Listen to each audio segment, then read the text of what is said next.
பாளையங்கோட்டை சதகப்துல்லா கல்லூரியில் மாவட்ட அளவிலான தேசிய நுகர்வோர் பாதுகாப்பு தினம் மற்றும் உலக நுகர்வோர் உரிமைகள் தின விழா நடைபெற்றது.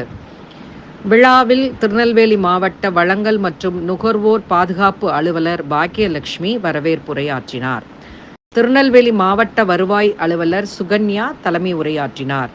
அவர் தமது தலைமை உரையில் மாற்றம் மகத்தானது, இந்த கல்லூரி மாணவர்கள் மகத்தான மாற்றங்களுக்கு காரணமாக அமைகிறார்கள். நமக்கு தெரிந்த விஷயத்தை மற்றவர்களுக்கு கொண்டு செல்ல வேண்டும். இப்போது வழக்கத்தில் எக்ஸ்பைரி டேட் என்னும் சொல் கிடையாது, யூஸ் பை என்ற சொல்லாக்கத்தையே பயன்படுத்துகின்றோம். விளம்பரத்திற்கு மக்கள் மயங்க வேண்டாம் எனவும் குறிப்பிட்டார். இந்த நிகழ்ச்சியில் சதகப்துல்லா கல்லூரி முதல்வர் முனைவர் அப்துல் காதர், துணை முதல்வர் முனைவர் சையது முகமது காஜா, தமிழ்துறை தலைவர் முனைவர் மகாதேவன், திருநெல்வேலி மாவட்ட கூட்டுறவு சங்கங்களின் இணைப்பதிவாளர் முருகேசன், திருநெல்வேலி பறக்கும்படை தனி வட்டாட்சியாளர் ராதாகிருஷ்ணன், மகளிர் திட்ட அலுவலர் இளங்கோவன் ஆகியோர் கலந்து கொண்டு வாழ்த்துரை வழங்கினார்கள். நுகர்வோர் விழிப்புணர்வு கட்டுரை போட்டியில் வெற்றி பெற்ற கல்லூரி மாணவ மாணவிகள், பள்ளி மாணவ மாணவிகள் ஆகியோருக்கு மாவட்ட வருவாய் அலுவலர் சுகன்யா பரிசு கூப்பன்கள் மற்றும் சான்றிதழ்களை வழங்கி பாராட்டினார். மாவட்ட வழங்கல் அலுவலரின் நேர்முக உதவியாளர் சுபலட்சுமி நன்றி உரையாற்றினார். இதே இடத்துல உட்கார்ந்து பேசிட்டு கிளம்பும்போது, மேடம் அடுத்த முறை சாப்பிட போயிடணும், நான் தப்பு பண்ணிட்டேன், நான் வந்த உடனே ஃபர்ஸ்டே பேசியிருந்திருக்கணும், இப்ப நான் என்ன பேசுறதுன்னு எனக்கு தெரியல. ஏன்னா எல்லாமே சொல்லியாச்சு. What is consumer day, rights என்ன, அதுல என்னெல்லாம் இருக்கும், ஒரு ப்ராடக்ட் வாங்கினா அது நீங்க எல்லாருமே தெளிவா சொல்லிட்டீங்க. விழிப்புணர்வா இருக்கக்கூடிய விஷயங்கள், ஒரு ஆட் பார்த்து எப்படி ஏமாறாம இருக்கிறது, மாற்றம் எங்கிருந்து ஆரம்பிக்கணும், எல்லாமே சொல்லியாச்சு. இது தவிர வேற என்ன சொல்றது நான் இப்ப புதுசா? ஸோ அப்படி யோசிக்கும் போது எனக்கு ஒரு 2 விஷயம் மட்டும் தோணுச்சு. ஒன்று ஜேசி லேபர் மேடம் சொன்னாங்க, அந்த பையன் அந்த வாட்டர் பாட்டில் அவன் எப்படி எம்ஆர்பி ரேட்டுக்கு அந்த தம்பி கொடுத்தாங்க அப்படின்றது.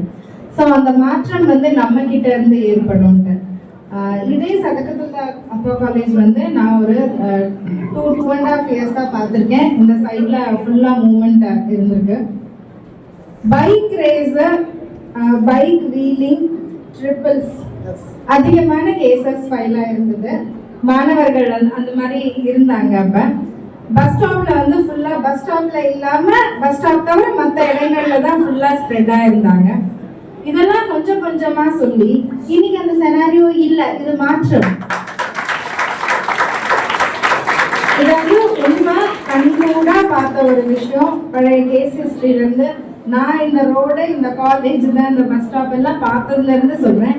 அந்த அளவுக்கு இளைஞர்கள் மாற்றத்தை ஏற்படுத்தி அந்த மாற்றத்துக்கு காரணமாகவும் அமையக்கூடியவர்களாக தான் இருக்காங்க. அதுக்கு இந்த காலேஜ் மாணவர்கள் ஒரு உதாரணம். ஸோ அந்த மாற்றம் அப்படிங்கிறது நம்ம கிட்ட ஏற்படணும். எத்தனை பேர் வீட்டுக்கு ரேஷன் வாங்கி தரீங்க? இவ்வளவுதானா? கேர்ள்ஸ் யாரும் ரேஷனே வாங்குறது இல்லை, கடை பக்கமே போறது இல்லையா? வாங்குறீங்கல்ல?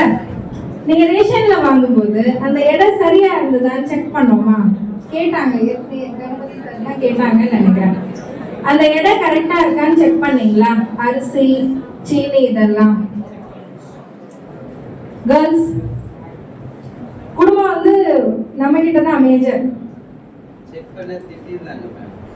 அதெல்லாம் திட்ட மாட்டோம். யார் திட்ட? அதுக்கு கம்ப்ளைண்ட் நம்பர் கொடுத்துருக்கோம்ல, அதுக்கு கம்ப்ளைண்ட் பண்ணுங்க. அப்படிலாம் யாருமே திட்டலாம் மாட்டாங்க. சோ ஃபர்ஸ்ட் நம்ம கத்துக்கிட்ட ஒரு விஷயம், நம்ம தெரிஞ்சுக்கிட்ட ஒரு விஷயத்த நம்ம முதல்ல பயன்படுத்தணும், நம்ம முதல்ல இம்ப்ளிமெண்ட் பண்ணணும். நம்ம வீட்டுக்கு நம்ம வாங்குற பொருள் சரியா இருக்கா, அதை நான் ஒரு முறை சரி பார்த்தேனா அப்படின்றத ஃபர்ஸ்ட் நம்ம செக் பண்ணணும்.